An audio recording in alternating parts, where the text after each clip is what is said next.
Hi ಸ್ನೇಹಿತರೆ, ಎಲ್ಲರಿಗೂ ನಮಸ್ಕಾರ. ನಾನ್ ನಿಮ್ಮ ಕಾವ್ಯ. ಇವತ್ತು ಮತ್ತೊಂದು ಹೊಸ ಪ್ರೊಫೈಲ್ ಜೊತೆಗೆ ನಾನ್ ನಿಮ್ಮ ಮುಂದೆ ಬಂದಿದ್ದೇನೆ. ಪ್ರೊಫೈಲ್ ತುಂಬಾನೇ ಚೆನ್ನಾಗಿದೆ, ನಿಮಗೂ ಕೂಡ ಇಷ್ಟ ಆಗುತ್ತೆ ಅಂತ ಅನ್ಕೊಂಡಿದ್ದೇನೆ. ಹಾಗಾಗಿ ಎಲ್ಲಿಯೂ ಕೂಡ ಸ್ಕಿಪ್ ಮಾಡದೆ ಕೊನೆ ತನಕ ನೋಡಿ. ಬನ್ನಿ ಮೊದಲು ಇವರ ಪರಿಚಯನ ಮಾಡಿಕೊಳ್ಳೋಣ. ಇವರ ಹೆಸರು ಬಂದು ನಿರ್ಮಲಾ ಅಂತ. ಊರು ಚಿಕ್ಕಬಳ್ಳಾಪುರ. ವಯಸ್ಸು 38 ವರ್ಷ ತುಂಬಿದೆ. ತೂಕ ಬಂದು 72 ಕೆಜಿ. ವಿದ್ಯಾ ಅರ್ಹತೆ BA. ಕಾಚ ಕಂದು ಬಣ್ಣ. ಮೊಲೆಗಳು ನೀವೇ ನೋಡಿ ಗೊತ್ತಾಗುತ್ತೆ. ಗಂಡನ ಹೆಸರು ಬಂದು ಸಾಗರ್ ದೇಶ್ಮುಖ್. ಆಸ್ತಿ ಬೇಕಾದಷ್ಟು ಇದೆ. ಸ್ನೇಹಿತರೆ, ಇದು ಇಷ್ಟು ನಿರ್ಮಲಾ ಅವರು ಅವರಿಗೆ ಸಂಬಂಧಿಸಿದ ಬಯೋಡೇಟಾವನ್ನ ಶೇರ್ ಮಾಡ್ಕೊಂಡಿದ್ದಾರೆ. ಸಮಸ್ಯೆಗಳು: ಗಂಡನ ಗೂಟ ತುಂಬಾನೇ ಚಿಕ್ಕದು, ಬಾಯಿಗೂ ಬರಲ್ಲ, ತೂತಿಗೂ ಬರಲ್ಲ, ಸುಖ ನೀಡುವುದಿಲ್ಲ, ಬಿಟ್ಟು ಹೋಗೋಣ ಅಂದರೆ ಆಸ್ತಿ ತುಂಬಾ ಇದೆ, ಕಷ್ಟ ಹೇಳಿಕೊಳ್ಳೋಣ ಅಂದರೆ ಸ್ನೇಹಿತ ಇಲ್ಲ, ಪಕ್ಕದಲ್ಲಿ ಸುಖ ನೋಡೋಣ ಅಂದರೆ ಗಂಡು ಮಕ್ಕಳೇ ಇಲ್ಲ, ಮಕ್ಕಳು ಬೇರೆ ದೊಡ್ಡವರಾಗಿ ಬಿಟ್ಟಿದ್ದಾರೆ, ದೆಂಗಿಸಿಕೊಳ್ಳಲು ಯಾರ ಬಳಿ ಹೋಗಬೇಕು ನೀವೇ ಹೇಳಿ. ಸ್ನೇಹಿತರೆ, ನಿರ್ಮಲಾ ಅವರು ಅವರ ವೈಯಕ್ತಿಕ ಸಮಸ್ಯೆಗಳನ್ನ ಮುಕ್ತ ಮನಸ್ಸಿನಿಂದ ಹೇಳಿಕೊಂಡಿದ್ದಾರೆ. ಸುಖ ಹೀಗೆಲ್ಲ ಕೊಡಬೇಕು, ಸಾಕು ಅನ್ನುವವರೆಗೂ ದೆಂಗಬೇಕು, ಹೆಣ್ಣಿನ ಸಹವಾಸ ಮಾಡಿರಬೇಕು, ಹೊಸ ವಿಧಾನಗಳು ಗೊತ್ತಿರಬೇಕು, ಸ್ನೇಹಿತ ಇದ್ದರೆ ಕರೆದುಕೊಂಡು ಬನ್ನಿ, ತೂತು ಚೀಪಿಸಿಕೊಳ್ಳುವುದು ಬಲು ಇಷ್ಟ, ಉದ್ದನೆಯ ಗೂಟ ನೋಡುವುದೇ ಒಂದು ಆನಂದ, ಬೇಗ ಬನ್ನಿ ಸಹಿಸುವುದಕ್ಕೆ ಆಗುತ್ತಿಲ್ಲ.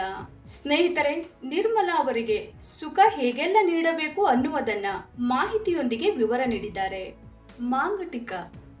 ಮಾಂಗಟಿಕ ದಕ್ಷಿಣ ಏಷ್ಯಾದ ಮಹಿಳೆಯರಿಂದ ಅಲಂಕರಿಸಲ್ಪಟ್ಟ ಸ್ಥಳೀಯ ಭಾರತೀಯ ಆಭರಣವಾಗಿದೆ.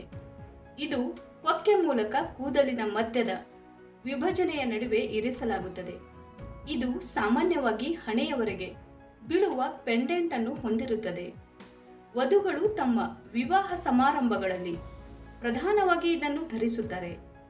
ಈ ತುಣುಕು ಇಲ್ಲದೆ ಯಾವುದೇ ಭಾರತೀಯ ವಧುವಿನ ಉಡುಪನ್ನು ಪ್ರಾಮಾಣಿಕವಾಗಿ ಸಂಪೂರ್ಣವೆಂದು ಪರಿಗಣಿಸಲಾಗುವುದಿಲ್ಲ.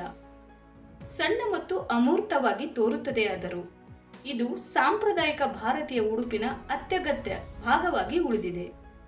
ಇದು ಗಣನೀಯ ಭೌತಿಕ, ಸಾಂಸ್ಕೃತಿಕ ಮತ್ತು ಆಧ್ಯಾತ್ಮಿಕ ಪರಿಣಾಮಗಳನ್ನು ಹೊಂದಿದೆ.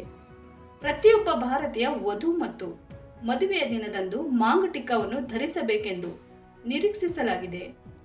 ಮಾಂಗಟಿಕವನ್ನು ಸಾಮಾನ್ಯವಾಗಿ ವಿವಿಧ ಆಕಾರಗಳು, ಗಾತ್ರಗಳು ಮತ್ತು ಮಾದರಿಗಳಲ್ಲಿ ವಿನ್ಯಾಸಗೊಳಿಸಲಾಗಿದೆ.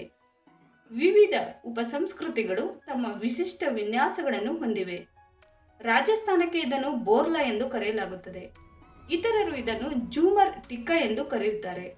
ಆದರೂ ಇದನ್ನು ಅವರ ತಲೆಯ ಬದಿಗಳಲ್ಲಿ ಇರಿಸಲಾಗುತ್ತದೆ. ನೋಡಿದ್ರಲ್ಲ ಸ್ನೇಹಿತರೆ, ಇವರಿಗೆ ಸಂಬಂಧಿಸಿದ ಸಂಪೂರ್ಣ ಮಾಹಿತಿನ ಕೊಟ್ಟಿದ್ದೀವಿ. ನಿಮಗೆ ಇಷ್ಟ ಆದಲ್ಲಿ ಒಂದು ಲೈಕ್ ಮಾಡಿ. ಹಾಗೆ ಯಾರಾದರೂ ನಮ್ಮ ಚಾನೆಲ್ಗೆ ಹೊಸದಾಗಿ ಬಂದವರಿದ್ರೆ ನಮ್ಮ ಚಾನೆಲ್ಗೆ ಜಾಯಿನ್ ಆಗುವುದರಿಂದ ಅವರ ಕಾಂಟ್ಯಾಕ್ಟ್ ನಂಬರ್ ಸಿಗುತ್ತೆ, ನೇರವಾಗಿ ಮಾತಾಡಬಹುದು. ಧನ್ಯವಾದಗಳು.